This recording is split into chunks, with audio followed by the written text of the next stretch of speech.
Technology innovation has led a massive disruption into the way companies hire new staff nowadays due to the lack of talent in the industry. Clement Goh, CEO of Southeast Asia at STT Global Data Centers, speaks to me now on how the market is dealing with this shortage. Clement, thanks a lot for talking to me. What's happening overall in the data center markets in terms of employing new talent? Well, as you can imagine, with all the new technology coming online, there's a lot of demand for data center service provider like ourselves. And there are a lot of players in the market, new and old, expanding all at the same time. So that puts some pressure in terms of us being able to find the appropriate talent in the market. We're all fighting for the same resources. And I guess Google's and the Microsoft oh, yes. And the end right? users are also looking for data centers, professionals themselves.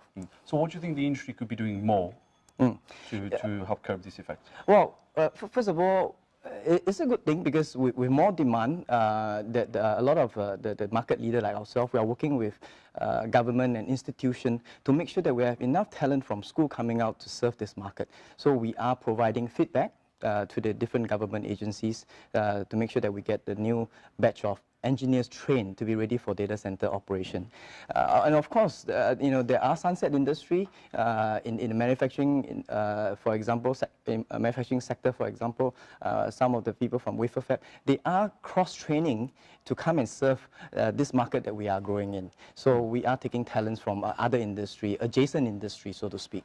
Yeah. And how have you seen the workforce change over the years? And what does the workforce look like nowadays? Oh, wow, it's very different because, you do not stay on with one skill set, and the workforce is demanded to keep learning basically lifelong learning, and then they have to keep changing their skill set and understand the new trend, and in order to serve the new customer needs. So what we do is when we hire people with attitude, people who have the quick ability to learn and to evolve. So it's not just one knowledge and keep it forever. It is you have the basic knowledge, but then you add on new skills. So adapting is yes, adapting to the new market. So what does STT do? So you go out and you look for those sort of things, and then what do you do to ensure that these people can actually adapt and learn new things? Right. What sort of programs have you got in place? So first of all, obviously you need to hire the people with the right attitude, the people who are smart, willing to learn, talented, and then the company also invests a lot on training and development.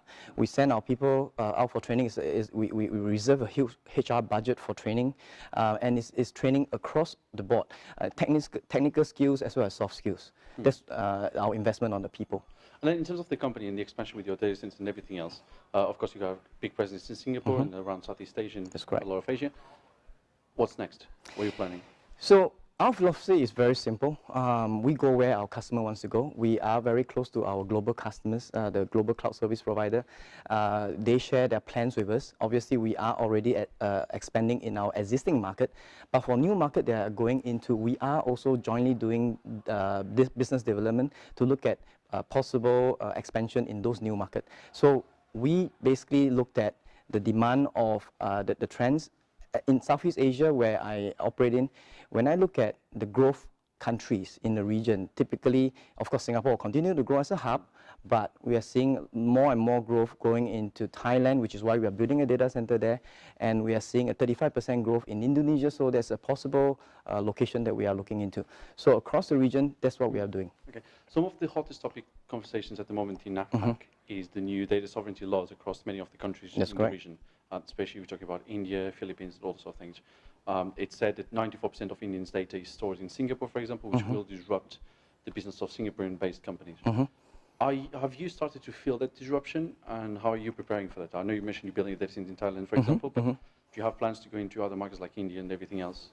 And have you started feeling this disruption? So first of all, we are already in India. We have 15 data centers in India, precisely to take care of the needs of data localization, and also pretty much the growth of the CSPs in India. In other emerging markets in Southeast Asia, yes, we see that there is all this data sovereignty challenges that companies are facing. We are evaluating some of this market to see whether it makes sense, and the timing is important to be there when the demand requires it. We do see, although having data sovereignty residing in those countries, but we still see that the hub in Singapore is still very important. even though you have data residing in those countries, processing can still be done outside of the country. Yep. Okay.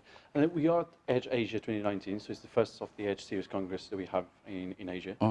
How do you expect edge computing to change the market in APAC in the next 12 months? What's the one factor, the one event that you see coming? I think the one that everyone is talking about is 5G. With 5G, you know, collecting data from sensors, IoT, you know, having video surveillance and analytic done with you know, low latency timing, you require edge computing data centers to be able to respond quickly to some of this low latency application. And with all this data being processed, of course, then you can, after being processed and you want to store those information, you can then send it back to the core for storage. But the processing power will now be going out into the edge. I keep telling people that, you know, it's not much difference from in the days of the mainframe where it was centralized, and then when you have client server and you require a better client, customer satisfaction of using those applications, you push those processing power out through client server. And then with cloud, we have basically centralized that again. With edge computing, we are bringing it out again. So until, and I'm sure that day will come, until the network speed, you know, is better than speed of light, then maybe we will then be centralized back again one day, who knows. Okay, well, issue repeats itself, keeps repeating itself. That's correct. All right, Clement, thanks a lot for talking to me. Don't forget you can follow Data Economy on Facebook, LinkedIn, and Twitter, and also visit the website on www.data-economy.com.